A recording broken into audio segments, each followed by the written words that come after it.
Imagine the implications of a weapon with no visible trace, a weapon that could knock out tanks, ships, and planes as fast as the speed of light. The same technology with modifications could disorient and even tranquilize military personnel, rendering them virtually helpless in the battle zone. These are the new weapons of war we will examine in this series. For the past 40 years, the world has been riveted by the threat of nuclear war, and more recently by the prospect of space defenses using lasers and other modern technologies. But while both sides at the Geneva summit will be focusing on these matters, progress is being made in even newer weapons that could render any arms agreement relatively useless. Lightning is the most dramatic form of energy to be found in nature. Scientists have succeeded in creating limited types of artificial lightning, and some think that these could be the forerunners of a new type of directed energy weapon, part of a family of weapons which operate within the radio frequency segment of the electromagnetic spectrum, and are thus referred to as radio frequency weapons. Dr. James Frazier has researched electromagnetic effects for the Air Force for over 10 years, and he, like a small but growing number of weapons experts, feels that radio frequency, or RF weapons, could be the wild card in the ongoing arms race. You could have tremendous amounts of radiative power, and what you did with that power then is a matter of engineering design and what your goal is. Robert Bass, a physicist and PhD in mathematics, is working on U.S. weapons research. He says that the Soviets seem to be ahead in a number of areas, and especially in RF weapons. We are behind the Soviet Union in directed energy weapons based on 60 gigahertz microwave beams. Dr. Bass and others feel the most likely form of Soviet RF weaponry would be high-powered microwaves, similar to a focused, ultra-high-intensity radar beam. It would literally cook humans and knock out computers and electronic surveillance and communications gear. An operational RF weapon, relatively cheap and reusable, could devastate sophisticated and expensive war machinery. The $20 million F-16 fighter, for example, is totally controlled through electronic sensors and computers. With no manual flight controls, the plane would literally fall out of the sky after being hit with a high-intensity pulse of microwave radiation. Scientists say that microwaves and other types of RF pulses operating at specific frequencies or windows can be transmitted with little or no loss of power. Machines known as gyrotrons can produce the massive pulses needed to drive these devices, and it's believed that the Soviet Union has a 3 to 5 year lead in this technology. Over the past year, CNN has repeatedly asked the Department of Defense and the Air Force about radio frequency weapons. After much resistance, DoD finally said that the subject was too sensitive to discuss. In my next report, unexplained cloud-like phenomena which may be evidence of a Soviet breakthrough in RF technology. Chuck DeCaro, CNN Special Assignments.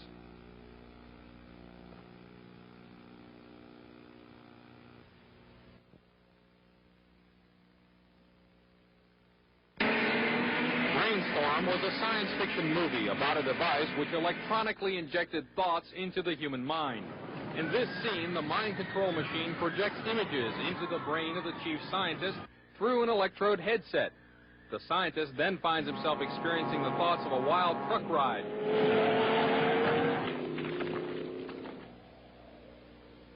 But even in this futuristic Hollywood tale, the subject still had to be connected to the machine by an electrode headset. That's remarkable. But not as remarkable as a real-life experiment where I was the subject of a prototype device designed to project images into the mind without electrodes. The prototype machine, developed from Soviet scientific data, could, according to some scientists, have a profound effect as a weapon of war. Electronic mind control research is not new. A scientific milestone in this area came in the 1960s, when Dr. Jose Delgado demonstrated remote control over a charging bull. By connecting a radio antenna to electrodes inserted into the bull's brain, Delgado proved that the animal's aggressive impulses could be thwarted by electronically manipulating the bull's muscle reflexes. Do you realize the fantastic possibilities if from the outside we could modify the inside? Could we give messages to the inside? But the beauty is that now we are not using electrodes. In recent years, Delgado has shown that the behavior of monkeys can be altered using low-power, pulsating magnetic fields. But in these experiments, there were no antenna implants. Any function in the brain, emotions, intellect, personality, well, could be perhaps modified by this non-invasive technology. Delgado's research has so far been limited to animals. But in the Soviet Union, a radio frequency, or RF device, has been used for over 30 years to manipulate the moods of mental patients. It's called a LIDA machine. It radiates pulses of radio frequency energy, as well as light, sound, and heat. The pulse rate is in the extremely low frequency range, between 0 and 100 pulses per second. Dr. Ross 80 is the top researcher at the Veterans Administration Hospital in Loma Linda, California. He has been investigating the effects of the LIDA machine. Now, what do the Soviets use this machine for? Well, they don't use it anymore. We should be very clear that this is a machine which is regarded by them as somewhat obsolete technologically. This scientist, who did not want his identity revealed, is employed by the U.S. government and has done secret RF weapons research. He believes that tests done with the LIDA and similar machines prove that humans are susceptible to remote alterations of mood and awareness. Certain kinds of weak electromagnetic signals work exactly like drugs. And so the promise is that anything you can do with drugs, you could do with the right electromagnetic signals. Apparently, there are specific sites involved, specific functions involved. It's a matter of matching up, just like it is with a pill or a drug, to cause and effect. You could have a cause and effect relationship between a magnetic field and a biological function. CNN enlisted the help of noted physicist Dr. Elizabeth Rauscher and electrical engineer Bill Van Weiss to build and test an RF mine interference machine from data found in Soviet scientific literature. The machine itself was inexpensive and easy to construct, using parts from a consumer electronics store. It emits a weak magnetic field, pulsed at extremely low frequency. As the subject of the test, I was blindfolded, and my ears were blocked to prevent inadvertent clues as to what was happening. A magnetic probe was placed about 18 inches from my head. As the experiment began, 2 signal generators produced waveform patterns that were transmitted by the magnetic probe at about 1/1000th of the Earth's natural magnetic field strength. Describe anything that you see, if any. In the control room, Van Weiss varied the waveforms being generated. In another room, I could see waveforms changing shape in my mind. Parabola just went by? Parabola just went by. Oh, yeah, I did. I just flipped the switch. Parabola? Uh-huh. All right. Well, let's see. Let's check this out. That's what happened. I flipped the switch. Okay. A spike right there. Spike. Right there. Tight spike. I dramatically changed the generator. I stepped it by 10 right here. And the intermix from the 2 generators was right where you said that you saw a spike. Van Weiss says that when I failed to see any change, it was because he had not set the proper frequency and power levels. Later, I asked Van Weiss what a weapon using this technology could do. Induce basically what would be considered hallucinations in people, direct them to do things against their so-called better judgment. How easy would it be to assemble a weapon from existing off-the-shelf parts? In 3 weeks, I could put together a weapon that would take care of a whole town. We showed the results of our test to Dr. Robert Becker, a 2-time Nobel nominee for his work in the biological effects of electromagnetism.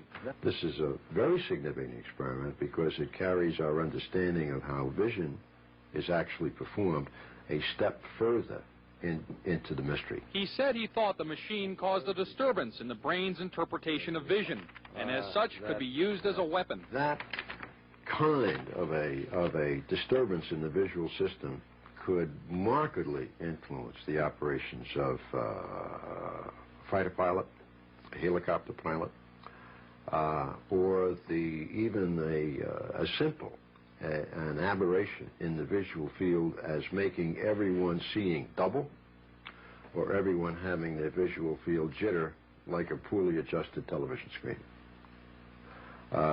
The effect of that upon the efficiency with which an Army, an Air Force, or a Navy would operate would be catastrophic. More about RF weapons in my next report. Chuck DeCaro, CNN, Special Assignments. Described as Radio Shack parts that anybody can build, done in a laboratory.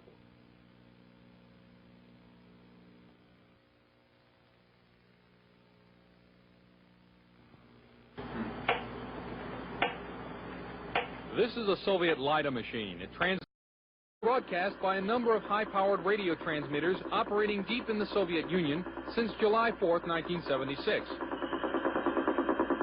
Though the official Defense Department explanation of the woodpecker is that it is an over-the-horizon radar designed to track U.S. missile launches, some scientists suspect that the woodpecker is designed to interfere with human brain function. As far as I'm concerned, the potential that this has for producing a direct psychoactive effect upon the total American population is there, has never been disproven. Dr. Robert Becker is a pioneer in the field of bioeffects of electromagnetism. The signal range within which the woodpecker operates is that which has been reported by many investigators to produce a tranquilizing effect upon animals. We are just incredibly sensitive to these magnetic stimuli. Dr. Bob Beck, a PhD in nuclear engineering, has done extensive research into electromagnetic effects on humans. The signal was permeating power grids in the United States. It was being picked up by power lines, re-radiated. It was coming into the homes on the light circuits. I was surprised after coming here that the influence of electromagnetic fields was almost completely ignored here. Dr. Larissa Valenskaya was heavily involved in Soviet electromagnetic research before being allowed to emigrate to the United States. She told CNN about Soviet research in electromagnetic effects. They demonstrated theoretically and also demonstrate experimentally that low frequency, low energy electromagnetic fields also can possess biological efficiency because any field not only carries energy but also carries information. She stated that the research was carried out on orders from the Soviet government. Of course, the military were extremely interested in this potential of remote influence. Is the United States military working in the field of electronic mind control? Officially, the Department of Defense will not comment because the subject area is, quote, too sensitive. But CNN has learned from this government scientist who did not want to be identified that a Navy laboratory conducted research into the use of an RF device for counterterrorism and special operations. It's possible to entrain a certain percentage of a population, apparently, with weak magnetic fields. The study also showed that RF signals could dissolve certain types of rat brain cells at a distance, causing disorientation and nausea. According to the scientist, even though the program was successful, the government never followed up on it. Dr. James Frazier did electromagnetic research for the U.S. Air Force for many years. At one time, he proposed a battlefield RF weapon system. You could make an antenna that would be carryable by a helicopter, and that this could be expected to produce a wide variety of symptoms, actually, by humans who happen to be standing in the beam. According to Dr. Fraser, the Air Force never followed up. At Lawrence Livermore Laboratory, another RF weapons concept is nicknamed the brain bomb. According to the book Star Warriors, the brain bomb would focus a nuclear blast into a huge pulse of low-frequency RF energy that would stun huge numbers of troops. Apparently, it too has not yet been funded. The Department of Defense will not comment about Soviet RF weapons, or if American RF weapons development is going forward. However, experts interviewed by CNN say that the Soviets are apparently ahead and could exploit that lead in a surprise strategic move, a move that could have grave consequences for the United States. From Washington, this is Chuck DeCaro, CNN Special Assignments.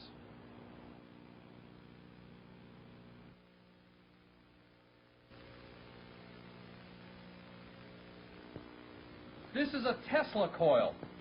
It was invented some 90 years ago, but now a growing number of experts in the United States feel that it may form the basis of a new generation of Soviet weapons.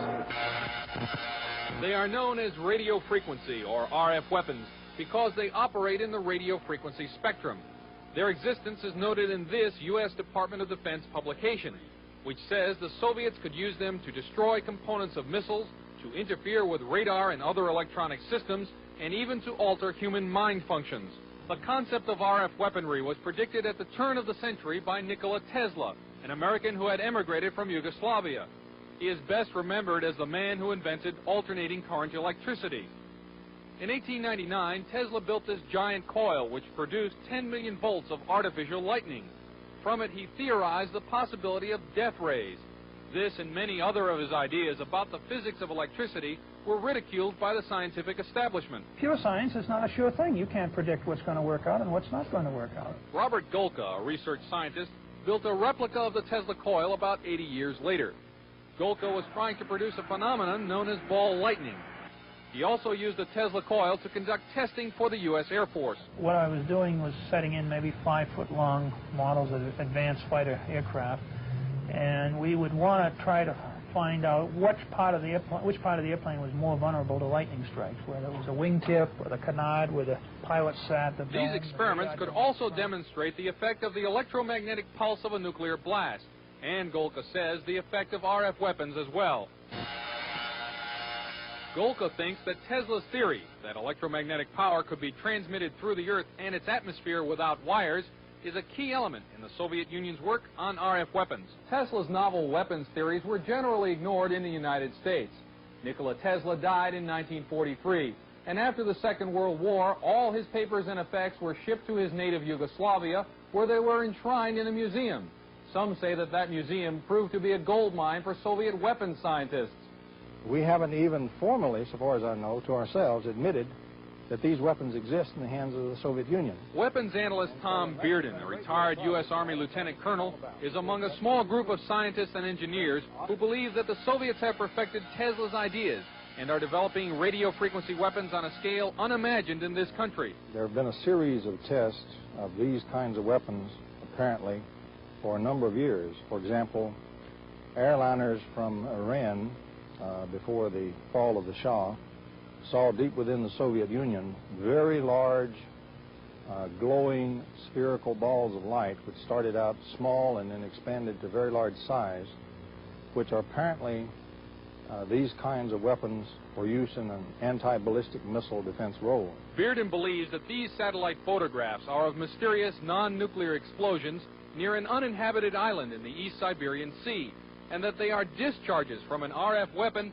that uses intersecting energy beams called scalars. In doing so, you can create, for example, either an electromagnetic explosion at a distance, or you can create an electromagnetic implosion at a distance, the extraction of energy from a distant point. This would look like a cold explosion, so to speak. And I believe the thing on April the 9th, 1984, off the coast of Japan that involved several 747 jet airliners, I believe that incident was a test of a cold explosion weapons. At least it met all the characteristics. Pilot Doug Happ was in one of the 5 airline crews that saw an incredibly large cloud rising from the moonlit overcast below. It looked like a plate coming up through an overcast, but it just kept expanding, and as it got higher, it was apparent that you could see right through the middle of it, so it looked like a big smoke ring. At the time that we first noticed this cloud, we weren't sure what to do, and we took no evasive action because we didn't know which way to go. And I think eventually we either ran through it or it completely engulfed us. Happ says when his flight reached Anchorage, Alaska, it was checked for radioactive contamination. None was found. Dr. James Fraser has done extensive research in electromagnetic effects for the U.S. Air Force. It could be due to a strong electromagnetic beam, but we don't know that. They can also be caused by chance terminal gradients. We've had for several years studies of clear air turbulence, for instance, which have produced this kind of a disruption.